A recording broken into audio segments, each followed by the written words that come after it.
শেষ রক্তবিন্দু পর্যন্ত লড়ব, এসআইআর নিয়ে বাংলার মানুষকে একই জানালেন মমতা। ফের তোলপাড় বঙ্গ রাজনীতি।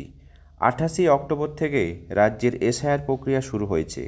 2002 সালের ভোটার তালিকায় অনেক মানুষের নাম না থাকার পরেও তারা ভোট দিয়েছেন বহুবার, কিন্তু এসআইআর প্রক্রিয়া হওয়ার পর 2002 সালের ভোটার তালিকায় যাদের নাম নেই তাদের নাগরিকত্ব বাতিল হতে পারে, ফের যেতে হতে পারে বাংলাদেশে।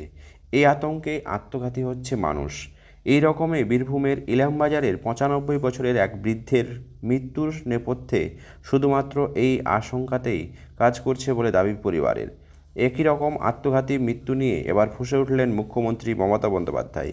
এক্স হ্যান্ডেলে এক পোস্টে তিনি তার লড়াকু বার্তা দিয়েছেন। তিনি বলেছেন, শেষ রক্তবিন্দু পর্যন্ত লড়ব। জনগণের উদ্দেশ্যে তিনি লিখেছেন, চরম কোনো পদক্ষেপ নেবেন না, মা মাটি মানুষের সরকার পাশে আছে। দেশ জুড়ে চলছে এসআইআরের ঘোষণা।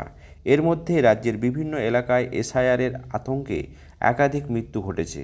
অন্যান্য ঘটনাগুলির মধ্যে রয়েছে পানিহাটির প্রদীপ করের আত্মহত্যা এবং কোচবিহারের খায়রুল শেখের নাম ভোটার তালিকায় ভুল থাকায় আশঙ্কায় আত্মহত্যার চেষ্টা। এইসব ঘটনা ঘটার ফলে রাজ্য রাজনীতিতে তৈরি হচ্ছে তীব্র উত্তেজনা।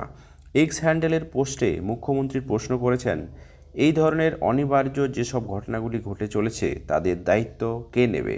স্বরাষ্ট্রমন্ত্রক নাকি বিজেপি ও তার সঙ্গীরা নেবে?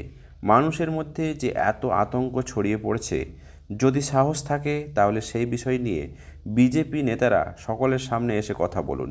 বাংলার সোজা পথে বা বাঁকা পথে এনআরসি কিছুতেই হতে দেব না। একজন নাগরিককেও বহিরাগত তকমা দিতে দেব না। এরকম হলে বাংলার শেষ রক্তবিন্দু দিয়ে লড়াই করবে। এনআরসি এর আতঙ্কে ভয় পেয়ে নিজেকে শেষ করে দেওয়ার মতো পদক্ষেপ নিতে বারণ করছেন মুখ্যমন্ত্রী। লিখেছেন, আমি প্রত্যেকের কাছে আবেদন করছি, উত্তেজিত হবেন না, ভয় পাবেন না এবং বিশ্বাস হারিয়ে কোনো চরম পদক্ষেপ নেবেন না।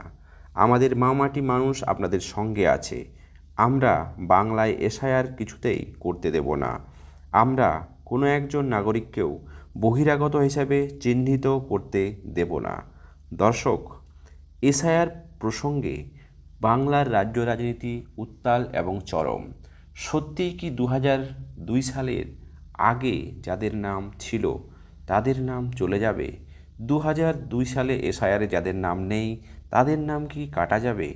অবশ্যই এই সমস্ত ভোটার তালিকা সংশোধনের কাজ বহিরাগত বা ভুতুড়ে ভোটার বা অনুপ্রবেশকারী ভোটার তাদেরকে তাড়ানোরই একটি প্রক্রিয়া।